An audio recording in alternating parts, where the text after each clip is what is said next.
baik, sampai beribadah di kala malam, sampai lupa tidur, apa segala, sampai bengkak kakinya karena banyaknya duduk, banyaknya bertipu, banyaknya bersujud apa segala. Begitu banyak ibadah sunat yang beliau kerjakan. Nah, jadi kita semacam ini, semakin banyak ibadah sunat yang kita kerjakan, kita akan semakin banyak memperoleh nilai tambah, nilai keuntungan, keberuntungan di sisi Allah Subhanahu wa Ta'ala. Nah, yang haram, apabila tadi kita kerjakan dapat dosa, bila kita mampu menahan diri tidak mengerjakan, kita dapat nilai pahala di sisi Allah. Dan yang haram ini bukan hanya semata-mata dosa yang kita dapat di akhirat, tapi apabila diri kita ini kan sering mengerjakan yang haram, ini akan membuat satu kekebalan di dalam diri kita terhadap kebaikan. Yang haram ini, karena setiap dosa apa saja yang kita kerja ini, ujar Rasulullah, innal abda ija akhta'a khati'atan sakatat fi qalbihi saktatun sauda. Seorang hamba itu apabila melakukan satu dosa, satu munkarat, sesuatu yang haram, akan menjadi satu titik hitam di hatinya. Titik hitam.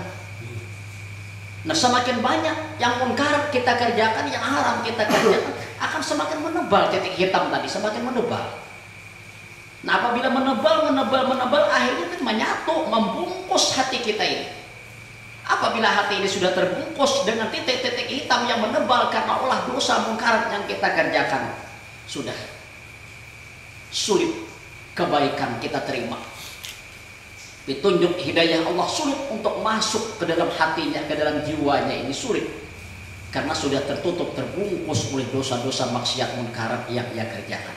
Nah, dikhawatirkan kalau keterlaluan bisa dilak oleh Allah. Dalam Al-Quran itu khatamallahu ala qulubihim wa ala sam'ihim wa ala absarihim ghishawah. Nah, bila sudah dilak dengan cap ghishawah ini, biar siapa aja lagi nama madahi jadi kita ada harapan masuk lagi kabar yang ditunggunya apa? Walahum azabun ajib. Ia hanya menanti ajab yang besar, ia hanya menanti ajab yang begitu dahsyat. Itu aja bila hati ini sudah terbungkus oleh dosa-dosa maksiat dan munkarat. Bila keterlaluan terlampau batas bisa dilak dengan gisawah tadi. Apabila sudah dilak dengan gisawah ini, ada harapan masuk lagi kebaikan dalam dirinya. Yang dinantinya hanya ajab yang begitu dahsyat dari Allah Subhanahu wa Ta'ala. Nah, itu pengaruh perbuatan yang haram. Nah, bukan semata-mata dosa di akhirat nanti diterima, tapi juga akan menjadi pengaruh besar kejelikannya terhadap diri orang yang mengerjakannya. Karena satu kali berdosa, satu titik hitam di hati. Satu kali munkarat, satu titik hitam. Semakin banyak munkarat yang kita kerjakan, semakin menebal titik hitam itu, akhirnya menyatu, membungkus hati manusia. Bila sudah terbungkus, ya sudah sulit untuk menerima kebaikan, sulit untuk menerima hidayah, petunjuk dari Allah Subhanahu wa Ta'ala, karena sudah dilak dengan hisyawah. Nah, bapak-bapak, saudara-saudara sekalian, jadi oleh sebab itulah, nah, kembali tadi kita kepada pokok sebenarnya hukum syarak yang 5 tadi. Sasarannya perbuatan kita manusia yang sudah usia akil balik. Nah, di dalam kehidupan ini walaupun hukum syara 5, kita dituntut oleh Allah supaya selalu hidup di dalam ibadah. Hidup di dalam ibadah. Caranya kita berusaha mengarahkan perbuatan perilaku kita ini di jalur wajib, kita arahkan ke jalur sunnah. Yang haram sedapat mungkin kita menghindar. Yang makruh pun kita berusaha jangan mengerjakan. Yang harus kita tidak bisa meninggal. Tapi apabila kita mengerjakan yang harus, supaya yang harus itu ada mendapat nilai kebaikan ibadah di sisi Allah, letakkan niat. Yang harus kita kerjakan itu untuk membantu terlaksananya ibadah. Sehingga perbuatan yang harus, makan, minum, tidur, apa segala, akan juga menjadi nilai ibadah. Sehingga tidak sia-sia waktu yang Allah berikan kepada kita. Ada buang-buang umur yang Tuhan berikan kepada kita ini. 24 jam sehari semalam dalam kehidupan kita. Mampu terus menerus kita di dalam ibadah. Jangan dipahami ibadah itu hanya semata-mata salat terus menerus, ngaji terus menerus, tapi usaha apapun yang dipulihkan oleh Allah dan Rasul, dipulihkan oleh agama, kita kerjakan dengan tulus keikhlasan untuk mencari ridha Allah, nilainya pun ibadah.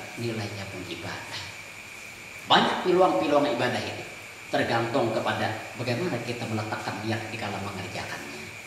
Nah, bapak-bapak, saudara-saudara sekalian, ya ini aja dulu uraian kita malam hari ini. Ya, harinya ini mendingin. Salah hilang belum banyak, mohon maaf. Minta halal minta ridho. Usyukur nafsi bi taqwallah. Al-Fatihah. A'udzubillahi minasyaitonir rajim.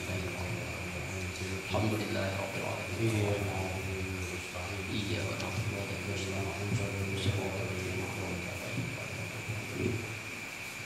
Amin ya Allah. Bismillahirrahmanirrahim. Alhamdulillahirabbil alamin. Wassalatu wassalamu ala Muhammadin wa ala alihi wa sahbihi ajma'in. Allahumma ja'al jama'ana hajajan maghfura wa tafarruqana min ba'dihi tafarruqan ma'sum. Allahumma inna nas'aluka ilman nafi'a wa 'amalan mutaqabbala wa rizqan wasi'an halalan thayyiban mubarakan wa umran tawilan wa waladan salih. Rabbana iftah bainana wa baina qaumina bil haqqi wa anta khairul fatihin. Sallallahu ala sayyidina Muhammadin wa ala alihi wa sahbihi ajma'in. Subhana rabbika rabbil 'izzati 'amma yasifun. Wassalamun alal mursalin. Alhamdulillah. Taqabbalallahu